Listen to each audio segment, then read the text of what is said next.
Brasil complexo de tantos problemas e que há uma busca incessante pela mudança que para muitos brasileiros não mais ocorrerá nesse país para atender as expectativas maiores, uma vez que o desencanto campeia, semeando a descrença que se generalizou, a fé que se perdeu e a desesperança que se consolida a cada passo em relação ao nosso futuro. Mas é preciso reviver a fé que se perdeu nas estradas da decepção.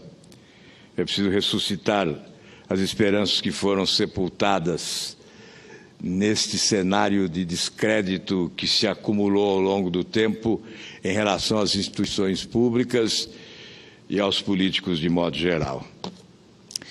Neste final de semana, eu trago à tribuna deste final de semana duas revistas com as suas capas, abordando como prioridade a questão da reforma da Previdência.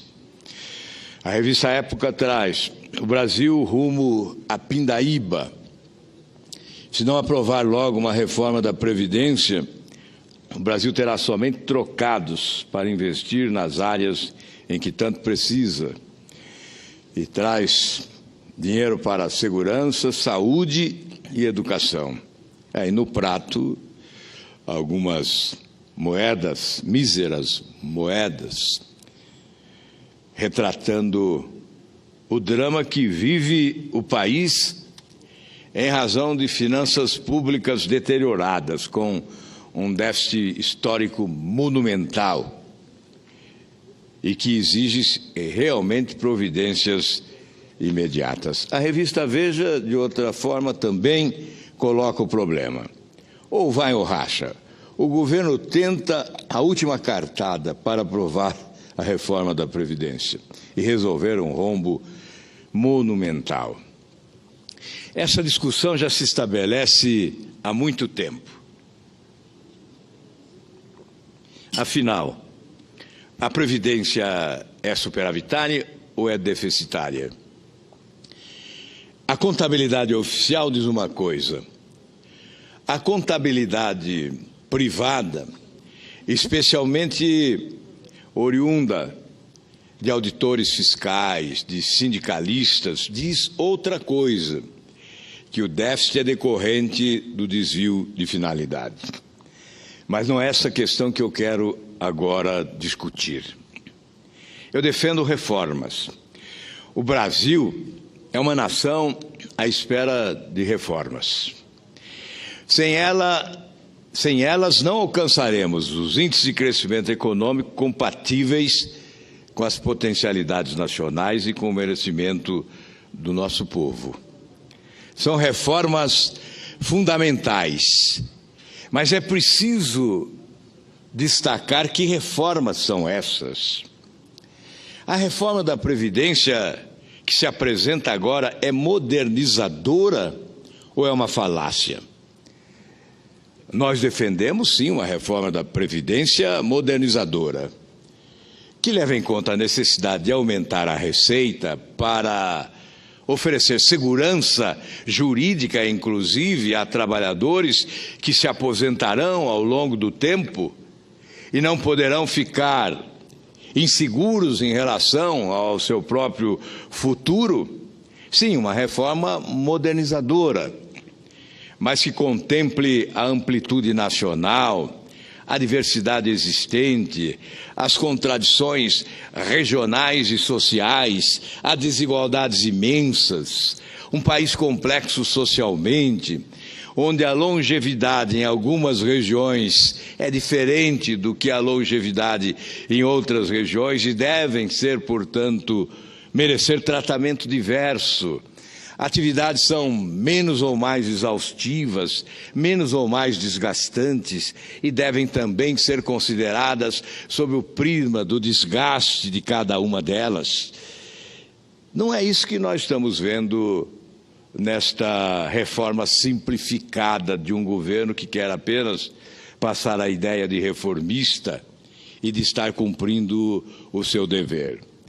Portanto, não me acusem de ser antigo, não me acusem de ser populista, não me acusem de ser contra a reforma. Ao contrário, o que desejo é a verdadeira reforma. É preciso discutir se esta reforma proposta pelo governo Temer é uma verdadeira reforma. Vamos aguardar para ver o que chega ao Senado, se é que chegará alguma coisa, para depois anunciarmos a nossa posição em relação à reforma da Previdência. Mas o que eu não me conformo mesmo é que o governo tente passar a ideia de que a reforma da Previdência, por si só, resolve todos os problemas do país. Isto não é sincero, isto não é verdadeiro. Trata-se de uma falácia. O presidente da República, especialmente o ministro da Fazenda, asseveram reiteradamente que essa reforma vai gerar emprego, vai gerar renda, receita pública e desenvolvimento, mas não apresentam nenhuma simulação de resultados concretos. Esse discurso não nos convence. Uma reforma insuficiente, de certa forma pífia, não vai apresentar os resultados propugnados pelo governo. Esta é a questão. Uma coisa é não concordar com a falácia, com a mentira, com a dissimulação, com essa tentativa de iludir. E outra coisa é ser contra a modernidade, é ser contra as reformas. Nós nos colocamos no campo da contestação do modelo com que se apresenta esse governo para propor reformas. Não é esse o modelo que desejamos. E nos colocamos, sim, no campo da modernidade, na defesa de reformas necessárias para o futuro desse país. Mas se falam muito na reforma da Previdência, nada falam a respeito da dívida pública. Eu vejo números, percentuais expostos de que o déficit da Previdência é responsável por 12%, ou 13% ou 14% do buraco enorme aberto nas finanças públicas do país. Mas não vejo o governo destacando que a dívida pública brasileira é responsável por um buraco bem superior. Afinal, são 52% do orçamento destinados este ano para pagamento de juros, serviços e encargos da dívida pública brasileira. 1.722 bilhões de reais. Ao falar muito na reforma da Previdência e nada na dívida pública brasileira, o governo demonstra que é forte, que é prepotente, arrogante e corajoso em relação aos pequenos, mas que é frágil, acovardado diante do poderoso sistema financeiro nacional. Tem receio de falar da dívida pública, de apresentar alternativas para uma melhor administração desta dívida pública brasileira, que cresceu de forma exorbitante, sobretudo em razão da farsa econômica que se estabeleceu no país a partir da contabilidade criativa, quando o governo tentou simular um desenvolvimento que não ocorria e repassou recursos generosamente ao BNDES para que celebrasse empréstimos com os privilegiados chamados de campeões nacionais e com nações mais próximas ideologicamente daqueles que governavam o Brasil, mesmo que governadas estas nações por governantes corruptos e ditatoriais. Foram bilhões de dólares remetidos ao exterior através das grandes empreiteiras de obras públicas para suposta realização de obras no exterior, com desvios monumentais, inclusive agora revelados pela Operação Lava Jato. Da mesma forma, os campeões nacionais que instalaram no país o propinoduto para se beneficiarem dessa generosidade dos governantes que permitiram empréstimos, inclusive sigilosos, a nações, como denunciamos à época, e empréstimos extremamente privilegiados a empresários que se enriqueceram de forma exuberante graças a essas concessões governamentais. E é preciso sempre lembrar números, porque eles chocam e porque servem de parâmetro de comparação. Há uma dívida de 400 bilhões de empresários e bancos com a Previdência Social. E no caso desses empréstimos celebrados com os chamados campeões nacionais e com outras nações, foram retirados dos cofres públicos do Tesouro Nacional 434 bilhões e mais, pouco mais de 300 bilhões, perfazendo 716 bilhões do FAT, FGTS e Fundo de Maria Mercante. E os juros que foram pactuados pelo BNDES com os seus beneficiários e atuais devedores foram juros com taxas subsidiadas pelos contribuintes brasileiros. Se lá o Tesouro Nacional, para repassar 434 bilhões ao BNDES, foi ao mercado e pagou juros com taxas de 13% a 14%, esses recursos não estavam no caixa, o governo não os possuía, foi buscar no mercado. Na contrapartida, o BNDES celebrou esses empréstimos com esses recursos por 5% e 6% de taxa de juro, e nós chamamos de equalização das taxas de juros essa diferença monumental de 5,6 para 13, 14. Isso significa quanto? 343 bilhões de reais até 2040.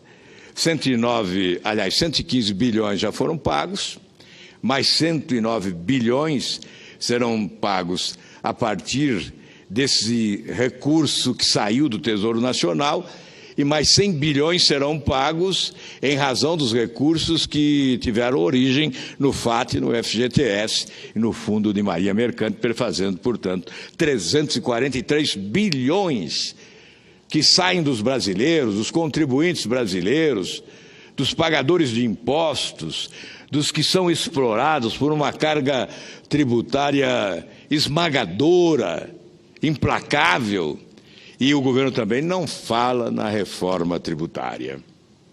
Em relação à dívida, eu quero prestar aqui uma homenagem e prestar uma homenagem ao Hermes Zanetti, que foi constituinte e foi o autor desse dispositivo constitucional que obriga o governo da União a realizar auditoria da dívida pública brasileira. Mais de 30 anos e essa auditoria não foi realizada. O Hermes Zanetti escreve o livro O Complô, como o sistema financeiro e seus agentes políticos sequestraram a economia brasileira.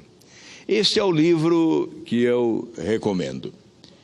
Conta essa história toda dessa dívida monumental, desse crescimento exorbitante, não é? da dívida pública brasileira. Este é o complô de Hermes Zanetti. Certamente, a leitura desse livro nos orientará mais sobre o que realmente vem acontecendo com o crescimento extraordinário da dívida pública brasileira. As minhas homenagens ao Hermes Zanetti, esse gaúcho dedicado, idealista, que escreve esta obra para registrar os percalços do povo brasileiro, que paga uma dívida monumental que não foi criada por ele, mas sim por autoridades governamentais ao longo da nossa história, muitas vezes irresponsavelmente. Agradeço, senhor presidente, o tempo concedido e encerro aqui esse discurso com essa sincera homenagem ao Hermes Zanetti. Muito obrigado.